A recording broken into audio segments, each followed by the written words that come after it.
చిన్న ప్రార్థన చెప్పుకుందాం. అందరూ కూడా నాతో ఏకీభవించండి.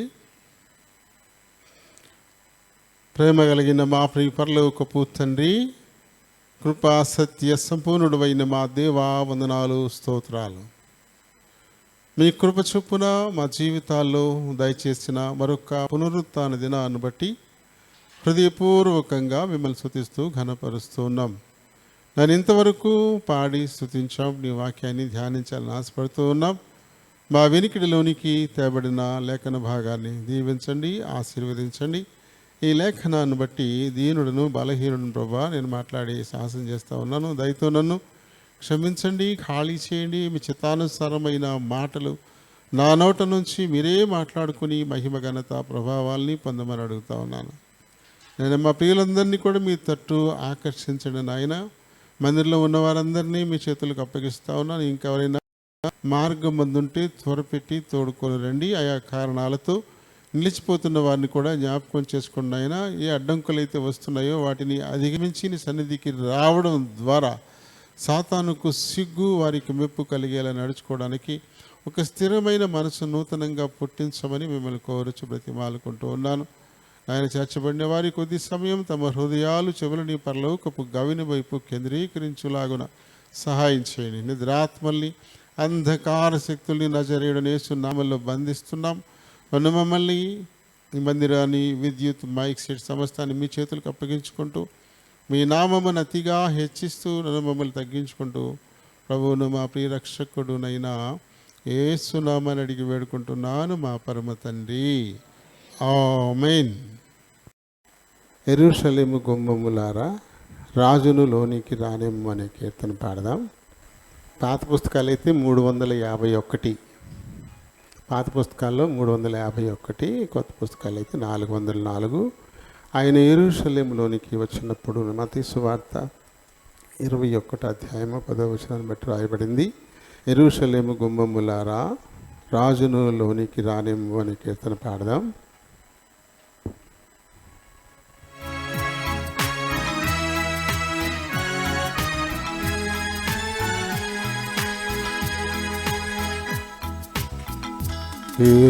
యెరూషలేము గుమ్మములారా రాజును లోనికి రానిమ్ము. యెరూషలేము గుమ్మములారా రాజును లోనికి రానిమ్ము. చిరునవ్వుతో ప్రభు యేసుని నేడే ఆహ్వానించుము. తిరునవ్వుతో ప్రభు యేసుని నేడే ఆహ్వానించుము. యెరూషలేము గుమ్మములారా విజయుడై వచ్చుచున్నాడు, శత్రు సాతానును ఓడించి. విజయుడై వచ్చుచున్నాడు, శత్రు సాతానును ఓడించి. ఖర్జూరమట్టలు వస్త్రములెందుకు నీ హృదయములను పరువుడి. ఖర్జూరమట్టలు వస్త్రములెందుకు నీ హృదయములను పరువుడి. యెరూషలేము గుమ్మములారా అభ్యంతర పరచుతుము. పిల్లలు, వృద్ధులు, యౌవనులను అభ్యంతర పరచుతుము. పిల్లలు, వృద్ధులు, యౌవనులను ప్రభుని విజయమునందు వారిని స్తుతి స్తోత్రములు పాడనిమ్ము.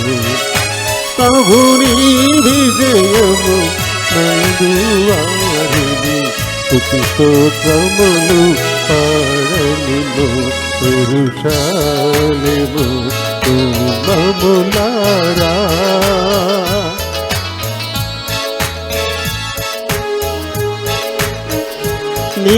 దుష్ట క్రియలను బట్టి ప్రభుని దయను త్రోసెదవా. ఈ దుష్ట క్రియలను బట్టి ప్రభుని దయను త్రోసెదవా. పరమారాజును హృదయ మందిరమున నిన్ను స్నేహితుడా. పరమారాజును హృదయ మందిరమున నిన్ను స్నేహితుడా. యెరూషలేము కుమారులారా నిన్ను దర్శించుటకే ప్రభుని చెంతకు వచ్చెనుగా. నిన్ను దర్శించుటకే ప్రభుని చెంతకు వచ్చెనుగా. గాయపడిన హస్తమును చాచి మదిలో చోటిమ్మను. గాయపడిన హస్తమును చాచి మదిలో చోటిమ్మను. యెరూషలేము కుమారులారా పశ్చాత్తాపమునందుము. నేడని పాపములొప్పుకొనుము. పశ్చాత్తాపమునందుము. నేడని పాపములొప్పుకొనుము. జీవము రక్షణ శాంతిను సగును ఆయని ప్రభువు లాగించుము. జీవము రక్షణ శాంతిను సగును ఆయని ప్రభువు లాగించుము. యెరూషలేము కుమారులారా రాజును లోనికి రానేమో.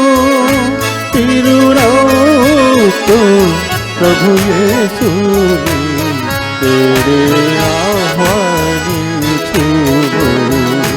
తిరునవ్వుతో ప్రభు యేసుని ఆహ్వానించుము.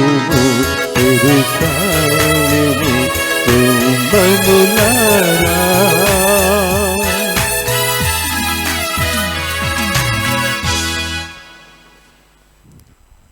Praise the lord. మరి మళ్ళీ మన దేశంలో కరోనా విజృంభిస్తోంది. మళ్ళీ కూడా ప్రపంచంలోనూ విజృంభిస్తూనే ఉంది. మరి ఇప్పటి వరకు భారతదేశం 2వ స్థానంలో కొనసాగుతుంది. కానీ ఇప్పుడు మళ్ళీ 3కు వచ్చేసింది. ఇప్పుడు బ్రెజిల్ మనల్ని దాటి ముందుకు వెళ్ళిపోయింది. ఆరంభంలో బ్రెజిల్ తర్వాత ఉండేవాళ్ళం మనం. కానీ మన దేశంలో బాగా కేసులు ఎక్కువ అయ్యాయి. బ్రెజిల్ చిన్న దేశం, 30 కోట్ల లోపు మాత్రమే జనాభా ఉండే చిన్న దేశం. అయినప్పటికీ అక్కడ ఎక్కువ కేసులు ఉండేవి. కానీ తర్వాత మనం ఎక్కువైపోయి మనం 2వ ప్లేస్కి వెళ్ళిపోయాం అమెరికా తర్వాత. కానీ ఇప్పుడు సెకండ్ వేవ్ వచ్చి బ్రెజిల్లో చాలా ఎక్కువైన కేసులు. ప్రతిరోజు 80,000 కేసుల దాకా నమోదైపోతున్నాయి అక్కడ. ప్రతిరోజు 80,000. మన దేశంలో మరి 13,000-14,000 వరకు కూడా అంత తగ్గింది మన దేశం. కానీ ప్రస్తుతం మన దేశంలో కూడా నేను రాత్రి 11 గంటల వరకు 24,882 కేసులు నమోదయ్యాయి. అంటే 10,000 కేసులు అదనమైపోయాయి, పెరుగుతున్నాయి మనకి.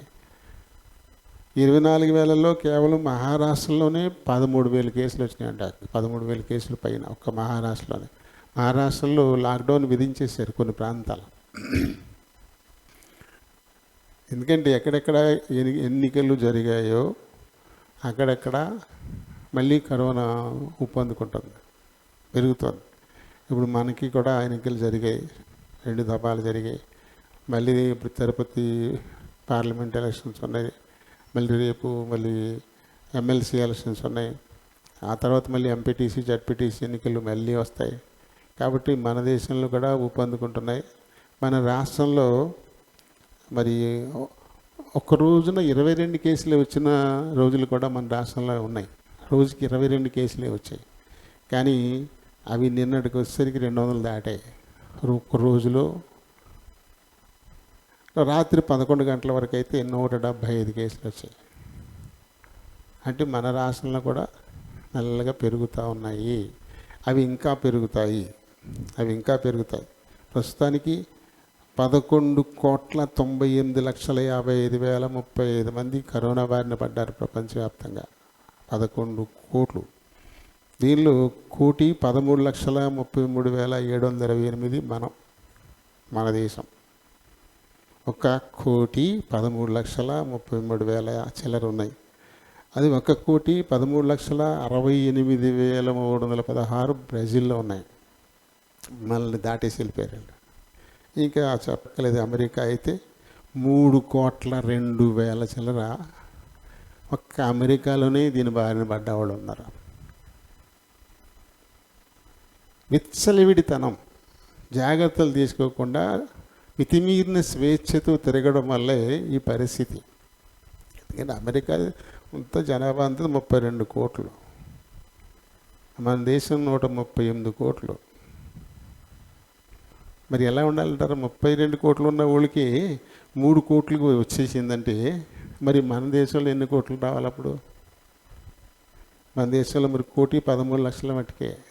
ఎందుకంటే చాలా జాగ్రత్తలు తీసుకుంటున్నారు బాగా. అంటే మనం కొంత మటుకు మనం బాగా సహకరిస్తూ ఉన్నాం. అంటే ప్రజల సహకారం లేకపోతే ప్రభుత్వాలు ఏం చేయగలుగుతాయి?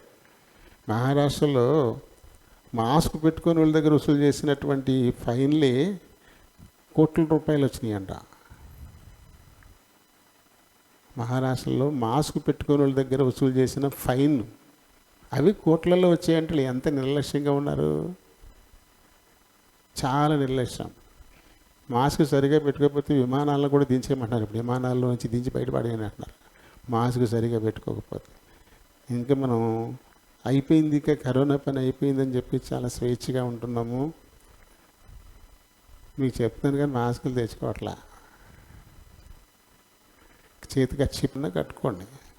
ఇద్దరి మధ్యన ఒకళ్ళు కట్టుకుంటే సరిపోదు. ఇద్దరి మధ్యన ఒకళ్ళు కట్టుకుంటే సేఫ్. మిగతా వాళ్ళందరికీ అందరూ కట్టుకోక్కర్లేదు. ఇద్దరి మధ్యన ఒకళ్ళు ఉంటే సరిపోద్ది. వదిలి తగిలిందంటే ఏం చేయలేము మనం. తిరుపతిలో వేద విద్యాలయంలో పిల్లలకి 47 మందికి ఒకేసారి కరోనా వచ్చేసింది. ఇప్పుడు వాళ్ళ హాస్పిటల్లో చికిత్స పొందుతున్నారు. వేదం చదువుకునే వాళ్ళు, తిరుపతిలో వేదం చదువుకునే వాళ్ళు 47 మందికి ఒకసారి వచ్చేసింది. ఆ పిల్లలకి వచ్చింది అంటే అలా చుట్టపెట్టద్దు అంతే. తర్వాత ఏం చేయలేం. ఏదో రకంగా లక్షలు ఖర్చు పెట్టుకుని స్వస్థత పొందిన అవయవాలు వీక్ అయిపోతున్నాయంట. లోపల ఊపిరితిత్తులు, కిడ్నీలు ఇలాంటివన్నీ వీక్ అయిపోతున్నాయంట. కొంచెం బలంగా ఉండే మనుషులు అయితే పర్లేదు, కానీ ఏమాత్రం కొంచెం వీక్గా ఉండే వాళ్ళకి బాగా ఎక్కువ దెబ్బ. కాబట్టి దాన్ని అంటించుకోకపోవడమే మంచిది. కాబట్టి ఎవరి మట్టుకు వాళ్ళు జాగ్రత్తలు మాత్రం మానద్దు. మాస్క్ తప్పకుండా పెట్టుకోండి. గుంపుల్లో ఉండకండి. వదిలేసి వెళ్ళిపోయింది అనుకోకండి. మొదలైంది, ఇంకా పెరుగుద్ది. మనకు కూడా పెరుగుతుంది. ఎలక్షన్స్ బాగా జరిగాయి కదా, ఇంకా జరుగుతూనే ఉన్నాయి. మన ప్రభుత్వం అందుకే వద్దు వద్దు వద్దు, వ్యాక్సిన్ అయిన తర్వాత అప్పుడు పెట్టుకుందాము అంటే ఎలక్షన్కి భయపడుతున్నాడు జగన్. అందుకని చెప్పేసి పెట్టినట్లేదని కోట్లకి వెళ్ళి మరీ ఎలక్షన్ తెచ్చిపెట్టారు. ఇప్పుడు అన్నంత పని అవుతుంది, కరోనా పెరిగిపోతుంది. ప్రస్తుతం ఏంటి? వర్షిప్. ఎందుకు దేవుని మనం ఆరాధించాలి అనే విషయం మీద మనం ముందు మొట్టమొదటి ప్రసంగం ఉంటుంది. మనం చదువుకున్నటువంటిదే లేఖన భాగం మత్తయి సువార్త 26వ అధ్యాయము 6 నుంచి 13 వచనాల్లో. ఈ వృత్తాంతం మనం మార్కు సువార్త 4వ అధ్యాయము 3 నుంచి 9 వచనాల్లో ఉంటుంది. ఇదే వృత్తాంతం మార్క్స్ వార్తలు కూడా 14 అధ్యాయంలో 3 నుంచి 9 వచనాల్లో ఉంటుంది. అలానే యోహాను సువార్తలో 12 అధ్యాయంలో 1 నుంచి 7 వచనాల్లో కూడా ఇదే వృత్తాంతం మనకి ఉంటుంది. అయితే ఇది కొంచెం తేడాతో లూకా సువార్త 7 అధ్యాయము 36 నుంచి 38 వచనాల్లో కూడా ఉంటుంది. ఇక్కడ మరి యేసు ప్రభు ఇంకో 6 రోజులకి ఆయన శిలువ బలియాగం చేయబోయే ముందు జరిగినటువంటి ఈ సంఘటన. ఇది జరిగిన తర్వాత 6 రోజులకి యేసు ప్రభు శిలువ మీద చనిపోతారన్నమాట. అంటే పస్కాకు ముందు 6 రోజులకు ముందు అనే విషయం ఇక్కడ రాయబడింది. అయితే ఇందులో మరి మత్తయి సువార్త, మార్కు సువార్తల్లో అత్తరు తల మీద పోసినట్టు కనబడుద్ది. అయితే యోహాను సువార్తలు అయితే పాదముల మీద పోసినట్టు కనపడుతుంది. కొంచెం తేడా. అది మార్క్స్ సువార్తలో అయితే అత్తరు బుడ్డుని పగలగొట్టేసినట్టు ఉంటుంది, పగలగొట్టి పోసినట్టు ఉంటుంది.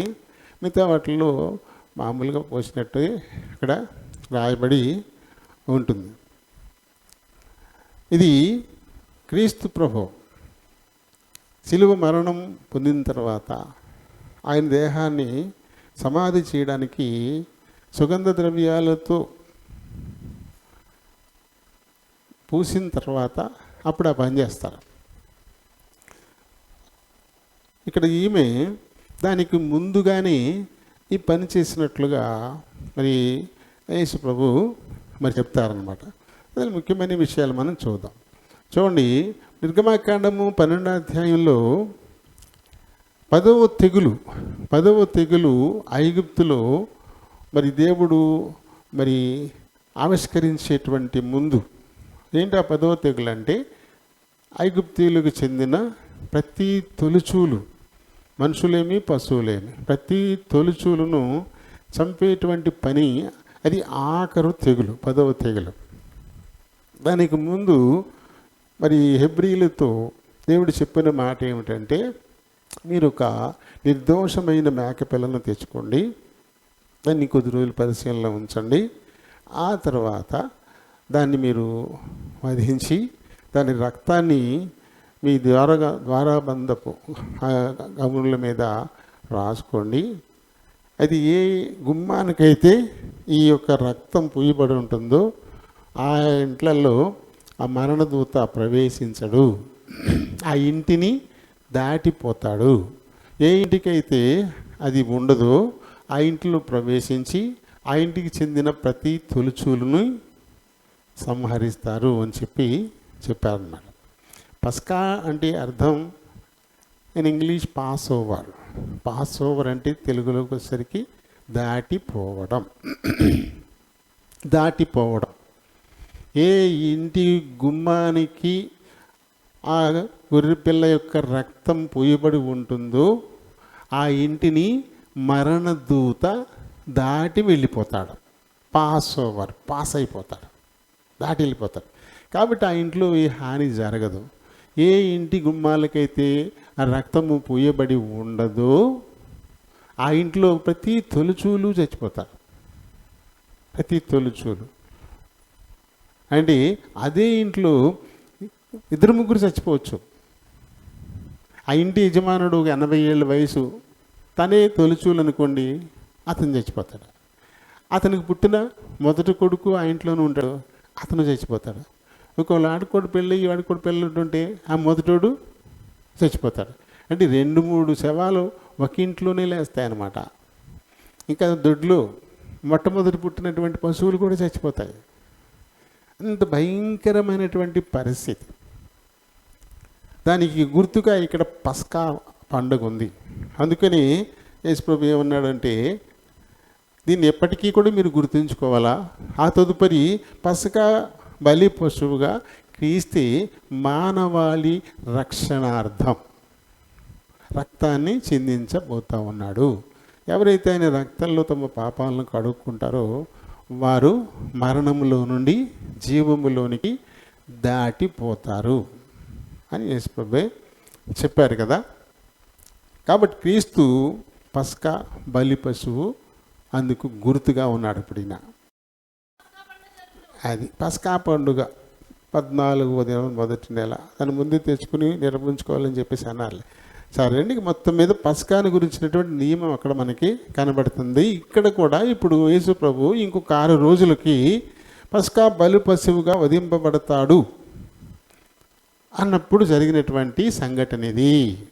అంటే తను తర్వాత చనిపోయి పాతి పెట్టబడతాడు అనడానికి ముంగుర్తుగానే ఇక్కడ ఈ స్త్రీ ఆయన తల మీద ఆ విలువైనటువంటి ఆ సుగంధ ద్రవ్యం దాన్ని పోసినట్లుగా మనం చూస్తాం. చూడండి, మరి ఇక్కడ ఆమె ఒక సీమోను అనేటువంటి ఒక ఇల్లు, అది బేతనీయ వరకు ఓకే, అందరూ కూడా 4 రాశారు బేతనీయ అని. 4 సువార్తికులు బేతనీయ అని రాశారు. అయితే లూకా కాకుండా మిగతా వాళ్ళు సీమోను అలాగే కుష్ఠరోగి అయినటువంటి సీమోను అనేటువంటి ప్రస్తావన తీసుకొచ్చారు. ఒకరు మాత్రం ఒకటి సీమోను మాత్రమే అని అన్నారు. అంటే బహుశా కుష్ఠరోగి అయ్యి ఉన్నాడు, ఇప్పుడు తగ్గిపోయి ఉంటాడు. లూకా సువార్తలో పరిసీయుడు భోజనాన్ని పిలిచినట్టుగా ఆయన రాశాడు. అక్కడ పేరైతే సీమోని. అయితే అంతకుముందు కుష్ఠరోగం వచ్చి ఉండొచ్చు, ఇప్పుడు తగ్గిపోయి ఉండొచ్చు, కానీ ఒకసారి వచ్చింది కదా, అందుకని ఇప్పుడు నీకు అదే పేరు వచ్చేసింది, కుష్ఠరోగి సీమోను.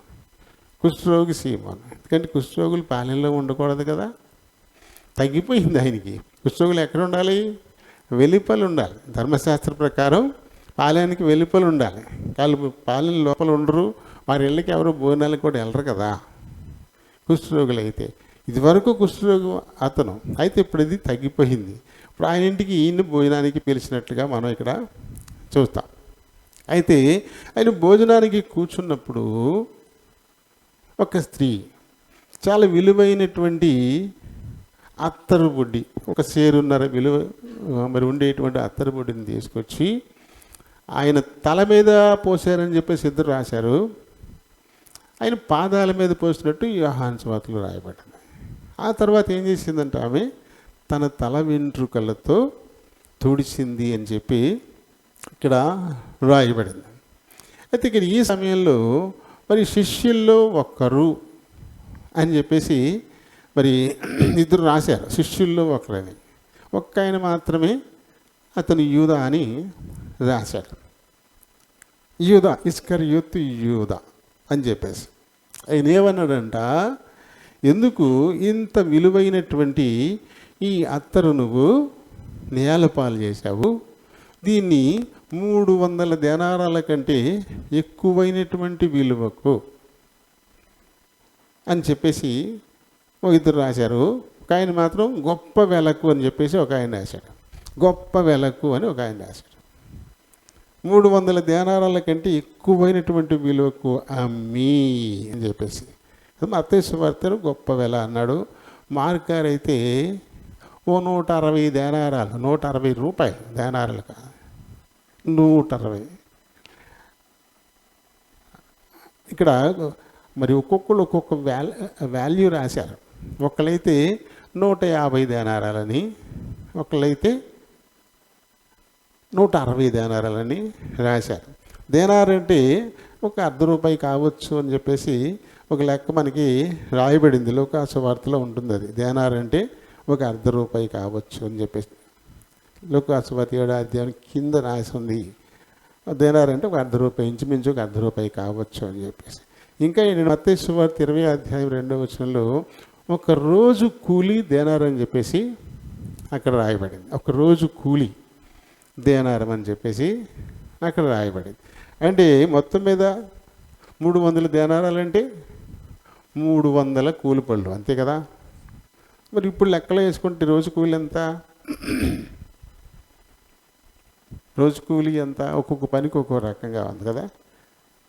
చేతి వృత్తులలో అయితే పెయింటర్స్ కానీ, వాళ్ళకి వడ్డంగి పనివారు కానీ, తాపీ పనివారు కానీ, వీళ్ళైతే రోజుకి 750 రూపాయల దాకా తీసుకుంటున్నారు. ఒక రోజుకి 750 రూపాయలు. మామూలు పొలాల్లో పనిచేసే వాళ్ళకి ఒక 400 దాకా ఉంటుందా, 400 వరకు ఉంటుంది. అది ఒక రోజు కూలి. ఇప్పుడు అలాంటివి 300, ఒకరోజు కూలి ఇంటూ 300. అంత విలువైనటువంటి అత్తరు, అచ్చ జటామాంసి అత్తరు అని రాయబడింది. చాలా శ్రేష్టమైనటువంటి అత్తరు అంట. ఓ సేరున్నర ఉందండి. అది సేరున్నర అంటే ఎంత? సేరున్నర అంటే 1.5 లీటర్లే, 3 దవలు కదా. సేరు అంటే 2 దవలు, సేరున్నర అంటే 3 దవలు. లీటర్లోకి వస్తే 1.5 లీటర్లు అవుతుంది. 1.5 లీటర్ల అత్తరు మనకి 20 ml 30 ml కొంటాం. ఎంత పెట్టి? 30 ml వచ్చి 80 రూపాయలు, 90 రూపాయలు, 120 రూపాయలు కూడా కొంటుంటాం ఒక 30 ml వచ్చి. అలాంటిది లీటర్న్నర అంట. అది కూడా మన దగ్గర మంచి శాస్త్రమైన అత్తరేం కాదు ఇది. అది అచ్చా జటామాంసి అత్తర్ అంటే అది అత్తర్లోనే చాలా విలువైనటువంటి శ్రేష్టమైనటువంటి అత్తర్ అనమాట. అలాంటి అత్తరు వాడుతుంది ఆవిడ. అటువంటిది పట్టుకొచ్చేసి ఆయన తల మీద పోసేసిందని ఒక ఇద్దరు రాశారు. ఒక ఆయన మట్టుకు ఆయన పాదాల మీద పోసింది అని చెప్పేసి రాశారు. అది చూసినటువంటి శిష్యుల్లో ఒకడైనటువంటి ఇస్కరియోతు యూదా ఇతనే ఏమంటాడంటే, ఎందుకు దాన్ని వృధా చేశావు? దాన్ని 300 దేనారాల కంటే ఎక్కువ కమ్మి పేదలకి ఇవ్వచ్చు కదా, పేదలకి ఇవ్వచ్చు కదా అన్నాడంట ఆయన. మరి పేదల మీద అంత ప్రేమ ఉంది ఆయనకి. ఈయన గురించి ఒక వివరణ ఉంది ఇక్కడ. ఈ యేసు ప్రభుని యూదా వెంబడించడంలో ముఖ్య ఉద్దేశం డబ్బు. ఈయన వెనకాల ఎక్కువ జనం తిరుగుతూ ఉన్నారు, డబ్బు కూడా ఎక్కువ వసూలు అవుతుంది, కొద్దిగా తస్కరించవచ్చు అనేటువంటి ఒక ఉద్దేశం కలిగిన వాడై ఈయన 12 మంది శిష్యుల్లో ట్రెజరర్, ఈయన కోశాధికారి. వచ్చిన డబ్బంతా ఈయన చేతిలోనే పెట్టేసేవారు. డబ్బు సంచి ఈయన దగ్గరే ఉండిపోయేది. కాబట్టి ఆయనలో కొద్దిగా దాన్ని ఈయన వాడుకోవడం మొదలుపెట్టేశాడు. అయ్యయ్యో 300 దేనారాల కంటే ఎక్కువ వచ్చును కదా, ఇంత డబ్బు మనకి ఇచ్చేసి ఉంటే ఇందులో కనీసం 30 అన్నా కొడుదాం కదా, 10వ వంతైనా. ఇలా చేసిందే అనేటువంటి ఒక ఉద్దేశమే తప్ప నిజంగా పేదల మీద ప్రేమేమీ కాదు ఆయనకి. చూడండి, ఇది మత్తయి సువార్త 26వ అధ్యాయం 14 నుంచి.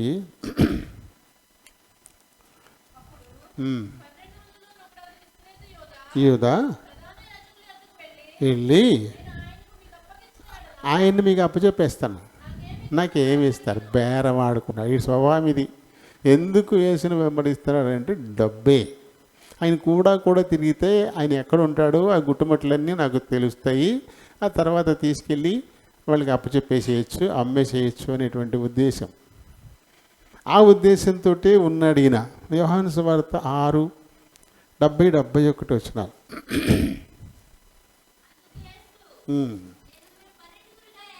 నేను మిమ్మల్ని 12గురుగా ఏర్పరచుకోలేదా? ఒక్కడు సాతాను అని దేవుడే చెప్పాడు. సాతాను కూడా ఆయన తనతో పాటు ఉంచుకున్నాడు.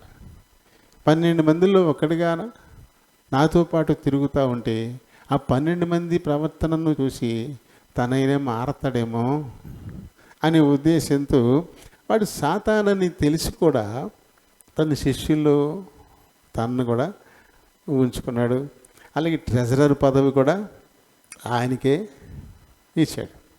కానీ ఈయన ఎలా అంటాడు అంటే, ఆ డబ్బు దొంగిలించడానికి బాగా అలవాటు పడిపోయిన వాడుగా ఉన్నాడు ఈయన. దొంగిలించడానికి అలవాటు పడిపోయిన వాడుగా ఉన్నాడు. కాబట్టి ఈ మాట ఆయన మాట్లాడినట్టుగా మనం ఇక్కడ చూస్తాం. అయితే ఇక్కడ యేసు ప్రభు ఇంకొక మాట చెప్పాడు. ఎందుకో ఆమె మీద మీరు చిరాకు పడతా ఉన్నారు? ఆమె ఇది నా భూస్థాపన నిమిత్తమై ముందుగా ఈ పని ఆమె చేసింది అని చెప్పేసి. యేసుప్రభు అన్నమాట. చూడండి, ఇక్కడ యోహాను సువార్త 12వ అధ్యాయంలో 6వ వచనంలో మనం చూస్తే, వాడు ఎలాగూ చెప్పున్నది బీదల మీద శ్రద్ధ కలిగి కాదు కానీ వాడు దొంగయ్యుండి తన దగ్గర డబ్బు సంచి ఉండినందున అందులో వేయబడినది దొంగిలించుచూ వచ్చెను గనుక. ఊరిని పేదల మీద ప్రేమతోటి ఏమీ మాట చెప్పలే ఈయన. ఆ 300 దీనారాలు కూడా నా దగ్గరికి వచ్చేసి ఉంటే, నా సంచిలోకి వచ్చేసి ఉంటే ఎంతో కొంత నేను అందులో వాడుకుందును కదా, సొంత ఖర్చులకు వాడుకుందును కదా అనేటువంటి దుర్మార్గపు ఆలోచన కలిగి ఉన్నటువంటి వాడు ఇస్కరియోతు యూదా. 1 తిమోతి 6వ అధ్యాయంలో చూడండి, 1 తిమోతి 6,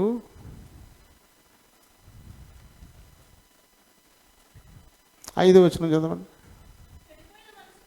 చెడిపోయిన మనసు కలిగి సత్యహీనులై దైవభక్తి లాభ సాధనం అనుకునేటువంటి వారు.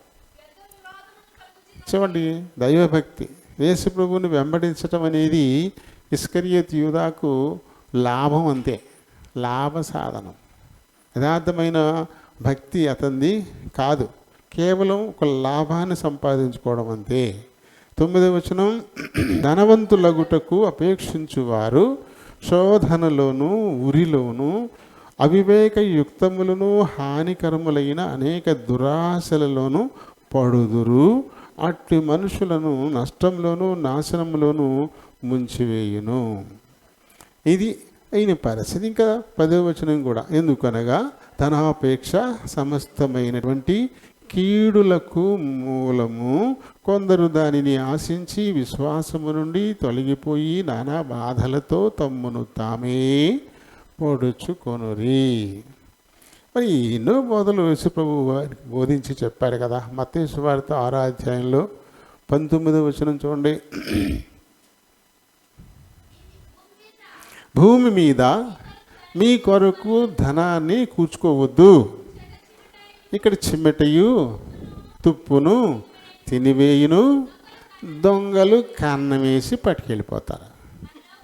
కాబట్టి భూమి మీద మీకోసం ధనాన్ని కూర్చుకోవద్దు, ఇది పరలోకంలో కూర్చుకోండి, అక్కడ చిమ్మెట తుప్పు తినేవు దొంగలు కూడా దోచుకోరు. మరి ఈ బోధ వింటూనే ఉన్నాడు కదా. ఈ బోధ వింటూనే ఉండి కూడా ఈ రకమైనటువంటి ధనాపేక్షతో ఆఖరికి బోధకుడిని అమ్మేసే అంత స్థితి కదా. ఎప్పుడూ జరిగిన సంఘటన 2000 సంవత్సరాల క్రితం. అయితే ఇప్పటికీ ఇలాంటి వారు ఉన్నారు.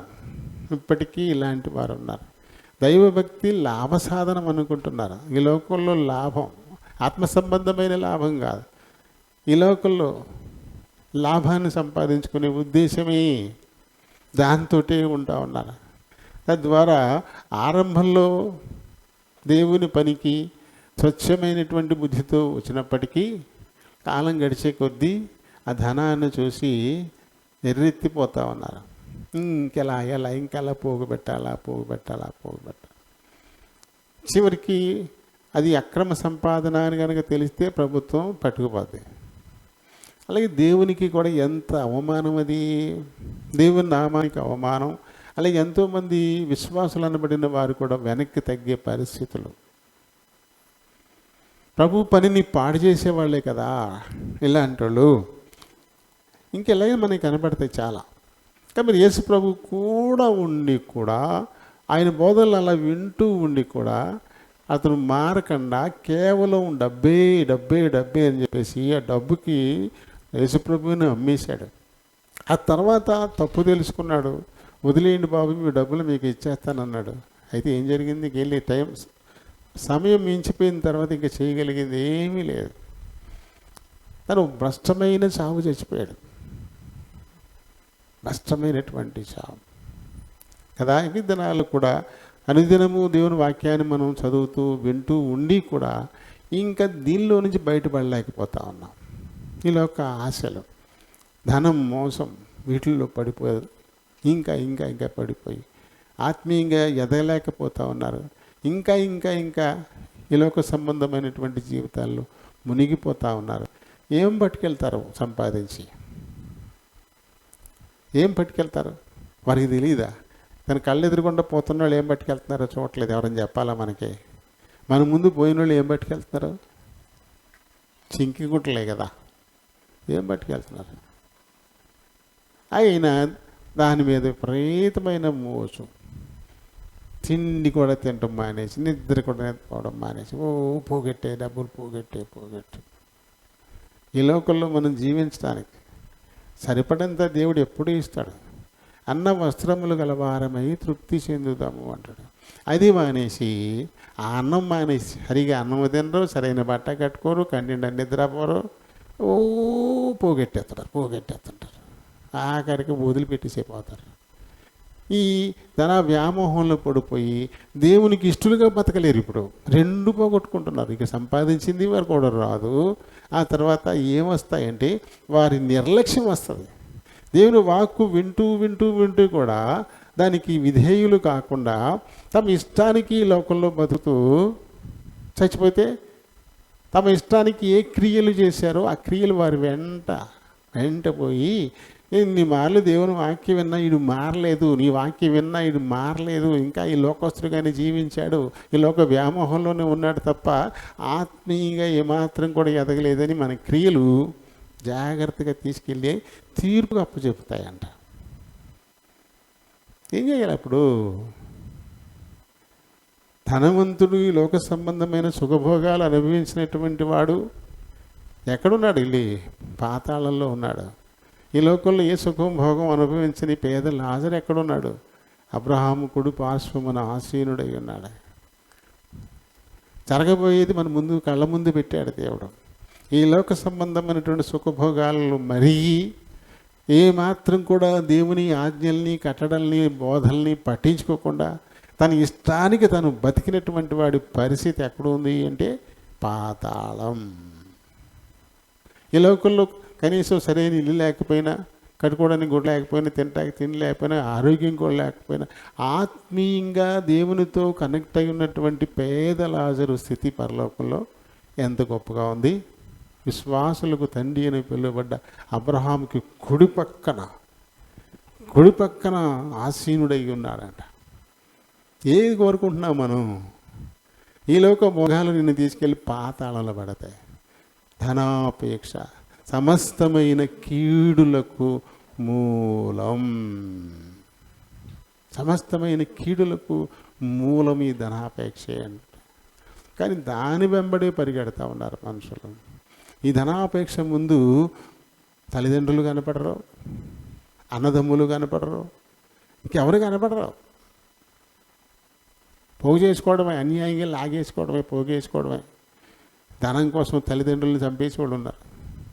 ధనం కోసం తల్లిదండ్రులను తీసుకెళ్ళి అనాథ శరణాలయాల్లో పడేసిన వాళ్ళు ఉన్నారు. సమస్తమైన కీడులు దీనివల్లే. మన వెంట రాదు ఇది. మన వెంట రాని దానికోసం ఎన్ని దుర్మార్గపు పనులు చేస్తూ ఉన్నారు. 12 మంది శిష్యుల్లో ఒక్కడిగా ఉన్నవాడు కూడా ఆధారిని నడిచాడు, భ్రష్టుడైపోయాడు కదా. అయితే ఇక్కడ మరి ఈ సహోదరుని గురించి మనం ఆలోచన చేస్తే, ఈమెలో అసలు ఏమాత్రం కూడా స్వార్థం ఉన్నట్లేదు. ఇప్పుడు అంతకుముందు స్వార్థపరురాలే. లోకాసు వార్తలు అయితే పాపాత్మురాలైన స్త్రీగా చెప్పబడింది. లోకాసు వార్తలు ఈ పాపాత్మురాలైన స్త్రీ అని రాశారు. పూర్తిగా తన పాపంలో తను జీవిస్తున్నప్పుడు తన వృత్తి అయితే తన ఒక వేశ్యలకు ఆయుధం ఏంటి? వీటిలను ఆకర్షించడానికి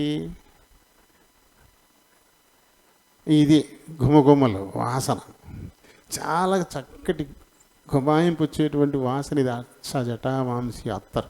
ఆ వాసన తగిలితే చూడకుండా ఉండలేరనమాట. అటువంటి అత్తర్ను పూసుకుని వీటిలను ఆకర్షించి పాపం చేసేటువంటి స్త్రీ ఈమె. ఇప్పుడు ఈమె ఏమైందంటే నిజంగా మెస్సియా క్రీస్తే అనేటువంటి విషయాన్ని ఈమె గుర్తించినట్టు కనబడుతుంది. మెస్సియా అంటే రక్షకుడు కదా, తన ప్రజలను రక్షించడానికి వచ్చినటువంటి వాడు. ధర్మశాస్త్రంలో మెస్సియా వస్తాడని రాయబడింది, రక్షకుడు వస్తాడని. ఆ రక్షకుడు ఈయనే. ఏమేం చూడడం ద్వారా ఎన్నో చూసింది. అక్కడ ఇందులో చనిపోయి లేచిన లాజరు కూడా ఉన్నట్టు రాయబడింది లోకాసు వార్తలో. చనిపోయి లేచిన లాజరు, చనిపోయి పాతి పెట్టబడి 4 రోజులు సమాధిలో ఉన్నవాడు సజీవుడై తిరిగి వచ్చాడు. దేనివల్ల? లాజరు లేచి బయటికి రా అన్న యేసు పిలుపుతో 4 రోజుల క్రితమే సమాధి చేయబడ్డవాడు లేచి వచ్చాడు. చూసిందేమి? కుష్ఠరోగి సీమోన్, ఆ రోగానికి వైద్యమే లేదు. ఆ రోగం అంటూ వస్తే పాలనకి వెలుపలే ఉండాలి. అలాంటి కుష్ఠరోగి స్వస్థత పొందాడు. ఆ ఇంట ఇప్పుడు ఈయన విందుకొచ్చాడు. ఇంక ఎంతోమంది చూపు లేని వాళ్ళు చూపును పొందారు. కుంటి వాళ్ళు లేచి గొంతులేసిన వారుగా ఉన్నారు. ఇవన్నీ నేను కళ్ళారా చూస్తున్నాడు. ఇన్ని గొప్ప గొప్ప కార్యాలు ఆయన ద్వారా జరుగుతున్నాయంటే దేనికి అవకాశం ఎక్కువ ఉంది? ఇప్పుడు చాలా చూడండి, టీవీల్లో ప్రసంగాలు వస్తూ ఉన్నాయి. ఆ ప్రసంగాలు అయిన తర్వాత కొంత టైం ఏం చేస్తారు వాళ్ళు? విరాళాల కోసం అప్పీల్ చేస్తారు. అప్పుడు ఏం చేస్తారు వాళ్ళు? నిజంగా వాళ్ళు స్వస్థత పొందారో లేదో తెలియదు, కానీ వాళ్ళని తీసుకొచ్చి మూతి కింద మైకెట్టి, అమ్మా చెప్పు, నీకేం చేశాడో చెప్పు, దేవుడు ఏం చేశాడో చెప్పు నీకు అని అడుగుతారు. ఆవిడ అంటదనమాట, మా పెళ్ళి 5 ఏళ్ళు అయిందండి, మాకు అమ్మాయి పిల్లలు లేరండి, అన్నయ్య దగ్గరికి వచ్చామండి, ఈయన ప్రార్థన చేశాక నాకు బంగారు లాంటి బాబు పుట్టాడండి, ఇప్పుడు 5వ తరగతి చదువుతున్నాడు అని కూడా చెప్తారన్నమాట. వాళ్ళు అర్థం అవ్వలేదు నేను చెప్పింది? అర్థం అవ్వలేదా? ఏమర్థమైంది చెప్పండి?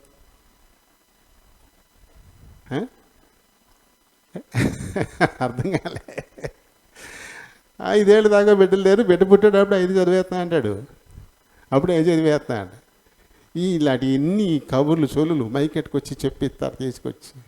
దాంతో అయ్యి బాబోయ్ ఎలాగంట అని చెప్పేసి అందరూ కూడా ఇప్పుడు ఆ ఫోన్ నెంబర్ చూసేస్తారు. ఫోన్ నెంబర్కి ఏమో చెక్కులు పంపించేస్తారు, లేకపోతే మనీ ట్రాన్స్ఫర్ చేసేస్తారు. మా ఇంట్లో ఈ సమస్య ఉంది బాబు, ఈ సమస్య ఉంది బాబు అంటే కొద్దిపాటి మేలేదో ఉంటే దాన్ని భూతద్దంలో చూపించి జనాల దగ్గర నుంచి డబ్బు గుంజుకోవడమే వీళ్ళ పని. అలాంటిది చనిపోయి పాతి పెట్టబడి 4 రోజుల తర్వాత కూడా పిలుపుతో సజీవుడై తిరిగి వచ్చినటువంటి గొప్ప అద్భుతం జరిగిందంటే ఈయన ఎంత సంపాదించుకోవాలా? అంతే కదా. మీరు ఒక పెద్ద ఆశ్రమం పెట్టుకోవాలి, ఎత్తైన సింహాసనం వేసుకోవచ్చు, దాని మీద కూర్చోవచ్చు, మొత్తం దేశంలోని ప్రముఖులందరూ వచ్చి ఈయన పాదాల దగ్గర పడి ఉంటారు, సొమ్ములో పెరిగిపోవచ్చు, అంత వేసుకోవచ్చు కదా. మరి ఈయన ఏం లేదే, ఒక అంగి, సంకలో ఒక సంచి, ఒత్తిడి సొంత ఇల్లు లేదు, కపెర్నహూములో ఇల్లు అద్దెకి తీసుకుని అక్కడి నుంచి సువార్త చేస్తూ ఉన్నాడు. తిరుగుడే తిరుగుడు, ఏమి సంపాదించుకోవట్లా.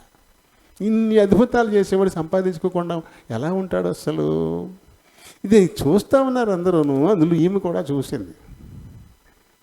ఈయన ద్వారా జరుగుతున్నటువంటి క్రియలు చూస్తూ ఉంటే ధర్మశాస్త్రంలో చెప్పబడిన మెస్సేజ్ ఖచ్చితంగా ఈయనే, మనలందరినీ రక్షించగలవాడు ఈయనే అని పూర్తిగా ఆవిడ విశ్వసించింది, పూర్తిగా నమ్మేసింది అంతే. కాబట్టి ఏం చేసింది? ఇప్పుడు తన జీవిత విధానాన్ని మార్చేసుకుంది. ఏంటి ఇటువంటి పనికిమాలిన పనులల్లా నేను చేసి ఎంతోమందిని పాడు చేసి నేను డబ్బు కూడబెట్టుకొని చివరికి నేను కూడా పాడైపోతాను, తన ఆరోగ్యం కూడా సర్వనాశనం అయిపోద్ది, ఎప్పుడొకప్పుడు భయంకరమైన చావు తను చచ్చిపోతుంది. ఈ విషయం తనకి అర్థమైంది. కాబట్టి దీనికి నేను స్వస్తి చెప్పేస్తాను, ఇంకెలాంటి పనులు నేను చేయను. తన మనసు పూర్తిగా, తన జీవన విధానాన్ని పూర్తిగా మార్చేసుకుంది. ఇంతవరకు తన జీవితానికి, తన గత జీవితానికి ఆధారము అవసరమైనటువంటి ఆ అత్తరుతో ఇంకా నాకు పని లేదు. సేరున్నర అత్తరు ఉంది కదా, దీంతో ఇంకా నాకు పని లేదు అని ఒక నిర్ణయానికి వచ్చేసింది.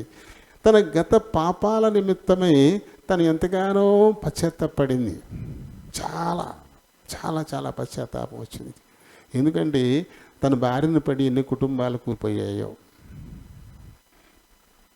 వేశ్యల కొంపలు తిరిగిన వాళ్ళందరూ కొంపలు నాశనం చేసుకుంటారు కదా. వేశ్యావాటికల చుట్టూ తిరిగేటువంటి వాళ్ళు కుటుంబాలు ఉండవు వాళ్ళకి. రేపు 2 సార్లు చూసిన భార్య ఇంకా అతనితో ఉంటుందా? చెడిపోయే పరిస్థితి, చెదిరిపోయే పరిస్థితి, కుటుంబం చెడిపోద్ది, బిడ్డలు రోడ్డున పడే పరిస్థితి, సమస్త నాశనం అయిపోద్ది. ఎన్ని కుటుంబాలు నాశనం అయ్యి ఉంటాయో ఇప్పటికే. నా ద్వారా ఎంత నష్టం జరిగింది, ఇది ఎంత పాడు చేశాను నేను. ఇలాంటి ఒక పశ్చాత్తాపం తనలో చాలా ఎక్కువ వచ్చేసింది. ఈ పశ్చాత్తాపంతో పాటు ఇప్పుడు ఏం చేసింది, ఈ పాపాలన్నీ ఒప్పుకొని ఇంకా వదిలేసేయాలి, ఈ పాపాలు ఒప్పేసుకొని వదిలేసేయాలి అనే నిర్ణయానికి వచ్చినప్పుడు లోకరక్షకుడు తన కంటికి కనపడతా ఉన్నాడు. నీ పాపాలు క్షమించబడ్డాయి అంటే పక్షవాతంతో మంచాన పడ్డవాడు లేచి తన మంచాన్ని ఎత్తుకుని వెళ్ళిపోయాడు. ఆయన ఒక్క మాట ఇవ్వగా, అలానే ఇప్పుడు నా పాపాలు ఆయన చేత క్షమించబడ్డాయి అని చెప్పించుకోవాలా. కాబట్టి నేను పశ్చాత్తాపడాలి, ఇవి ఒప్పుకోవాలి, ఇంక విడిచిపెట్టేసేయాలి. కాబట్టి ఈ అత్తరుతో నాకు ఇంకా పని లేదు అని చెప్పి తను ఎవరు పిలవలేదు, తనకు తాను కానీ ఆ అత్తరు బుడ్డి తీసుకుని యేసుప్రభు ఏ ఇంట ఉన్నాడో ఆ ఇంట్లోకి వచ్చి దాన్ని అయితే పగలగొట్టేశాడని చెప్పేసి మార్కు రాశాడు. పగలగొట్టేసింది, దీంతో నాకు ఇంకా పని లేదు, ఈ అత్తరు సీసాతో నాకు ఇంకా పని లేదు. అత్తరు పోసేస్తే సీసా మళ్ళీ నింపుకోవడానికి పనికి వస్తుంది. పూర్తిగా నాశనం చేసేయడం అనమాట. ఇప్పుడు అందులో ఉన్నది పారపోసేది ఉంచుకుంటే మళ్ళీ తెచ్చుకొని నింపుకోవచ్చు కదా. అసలు అదే లేకుండా పగలు కొట్టేసుకుంటే నింపుకునేటువంటి ఛాన్సే ఇంకా ఉండదు కదా. అదే మా అత్తయ్య గారు యోహాన్ గారు అయితే పోసారు, తల మీద పోసిందండి. మా యోహాన్ అయితే పాదముల మీద పోసిందని రాశాడు. ఈ మత్తయి మార్కు తల మీద పోసినట్టుగా రాశారు. ఇంకా లూకాసు వార్తలు అయితే కన్నీటితో ఆయన పాదాలు కడిగి తల వెంట్రుకలతో తుడిచి అప్పుడు ఈ అత్తరు పోసేసినట్టుగా ఆయన రాశాడు. కొంచెం డాక్టర్ గారు కదా, కొంచెం వివరంగా ఎక్కువ వచనాలు కూడా రాశాడు ఆయన. మిగతా వాళ్ళకంటే కొద్దిగా ఎక్కువ వచనాలు కూడా లూకా రాశాడు, వీళ్ళు తక్కువ వచనాలే రాశారు. ఇలా చేసి మొత్తం మీద ఆ అత్తరు మొత్తం పగలగొట్టేసి ఆయన పాదాల మీద లేకపోతే ఆయన తల మీద పోసేసింది కదా. అంటే ఇప్పుడు తనకి ఎంత ఆరాధన ఉందో దీన్ని బట్టి మనం అర్థం చేసుకోవచ్చు. ఇప్పుడు ఆమెకు యేసు ప్రభు తప్ప ఇంకెవరు ఎక్కువ కాదు. ఇప్పుడు ఆయనే తనకు ఇప్పుడు సెలబ్రిటీ అంతే. ఈ లోకంలో నాకు ఆయన తప్ప ఇంకెవ్వరు లేరనే నిర్ణయానికి వచ్చేసింది. ఆయన బోధనలే తను నడిపించేవిగా, ఆయన ఏం చెప్పాడో అదే చేయడానికి తను పూర్తిగా తను సమర్పించేసుకుంది.